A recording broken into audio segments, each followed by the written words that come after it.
আসসালামু আলাইকুম, আমি মিরাজ কক্স এক্সবি ট্রাভেলার। এখন আছি কক্সবাজার একটা মায়ানমার ট্রানজিট জেটিতে।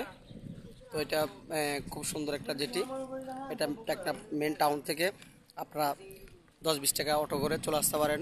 যে 550 মিটার যে মায়ানমার এবং মায়ানমার এবং বাংলাদেশ যে ট্রানজিট জেটি।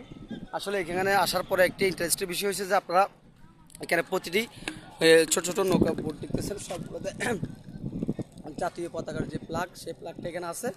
কারণ এখানে এক পাশে এই নাপ নদীটা দুইটা প্রান্ত, এই নাপ নদীর অর্ধেক আমাদের, অর্ধেক মায়ানমার সে বর্মার সরকারের। তো এখানে ওদের প্লাগগুলো ওদের বোটে থাকে, আমাদের প্লাগগুলো আমাদের বোটে থাকে। যদি কোনো রকমের এরিয়া ক্রস করে ঢুকে চলে যায় তখন বুঝতে পারি কোন জায়গায় গিয়া। এখানকার যারা জেলে সম্পত্তি আছে এখানে সূক্ষ্ম খুবই স্ট্রংলিভাবে এখানে এরিয়াটা নির্ধারণ করা আছে। তো এরিয়া এখানকার হুট করে কোনো একটা জেলে এসে এখানে মাছ ধরতে পারবে না। উনি এখানকার এরিয়া অথবা এখানে যে ম্যাপ আছে সেটা বুঝবে না। এখানকার যারা লোকাল লোক আছে তারা মূলত এই ম্যাপটাকে অথরাইজ করতে পারবে, করে এরা যে মাছগুলা সঠিকভাবে তারা ধরতে পারবে। তা আমার দূরে দেখতেছেন অনেকগুলো পর্যটক এখানে কমার বেড়ে আসছে। বিকেলবেলা এখানে লোকগুলো একটু বেশি হয়। তাছাড়া আপডেটে